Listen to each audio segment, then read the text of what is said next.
আপনাদের আমরা দেখাচ্ছি কলকাতা পুরসভা স্ক্যানারে অভিষেক বন্দ্যোপাধ্যায়ের সম্পত্তি, তার 21টি সম্পত্তি প্ল্যান জমা করার নির্দেশ দিয়েছে পুরসভা। অনুমোদন আর নির্মাণের সঙ্গতি যাচাইয়ের নোটিশ পুরসভার। অভিষেক বন্দ্যোপাধ্যায়ের অগাধ সম্পত্তি খতিয়ান তুলে ধরেন মুখ্যমন্ত্রী নিজেই। আর এই খতিয়ান যাচাই করার জন্যই এই ধরনের নোটিশ। কলকাতা পুরসভা স্ক্যানারে অভিষেক বন্দ্যোপাধ্যায়ের সম্পত্তি 21টি সম্পত্তি প্ল্যান জমা করার নির্দেশ দিয়েছে পুরসভা। সায়ন্ত আমাদের প্রতিনিধি আমাদের সঙ্গে রয়েছেন। সায়ন্ত, ঠিক কি বলা হয়েছে? কারণ বারবার এই বিষয়টাকে সামনে নিয়ে আসা হয়েছে, এবার একেবারে সরকারি স্তরে গেল যে খোঁজ খবর করতে হবে এগুলো বৈধ না অবৈধ।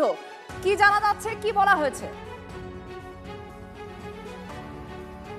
দেখো, ইতিমধ্যে কলকাতা পুরসভার তরফে লিভস অ্যান্ড বাউন্সের সঙ্গে সম্পর্কযুক্ত যে কটি সম্পত্তি রয়েছে সেই সম্পত্তির সম্পর্কে নথি চাওয়া হয়েছে। একই সঙ্গে 9 নম্বর বোর্ড অফিস থেকে এই সবকটি সম্পত্তিতে নোটিশ গিয়েছে যে এইগুলো কি আদৌ বৈধ, বৈধ থাকলে কাগজ কি আছে, এই অফিসগুলো যে নির্মাণ অর্থাৎ যে ভবনে চালানো হচ্ছে সেইটা কি বৈধ, তার নথিপত্র কি আছে, এই যাবতীয় তথ্য তলব করা হয়েছে।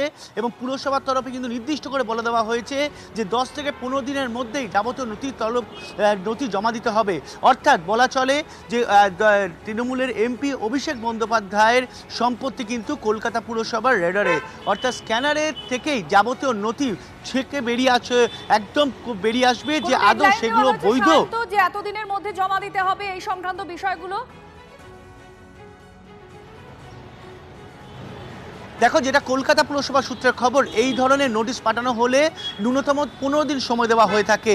এবং সেক্ষেত্রে যদি যার বিরুদ্ধে নোটিশ যাচ্ছে তিনি চাইলে সময় চাইতে পারেন, যদি সঠিকভাবে সব নথি জোগাড় না করতে পারেন তবে 15 দিনের মধ্যে বাধ্যতামূলকভাবে এই তথ্যগুলো জমা করতে হবে বলে নোটিশে উল্লেখ রয়েছে।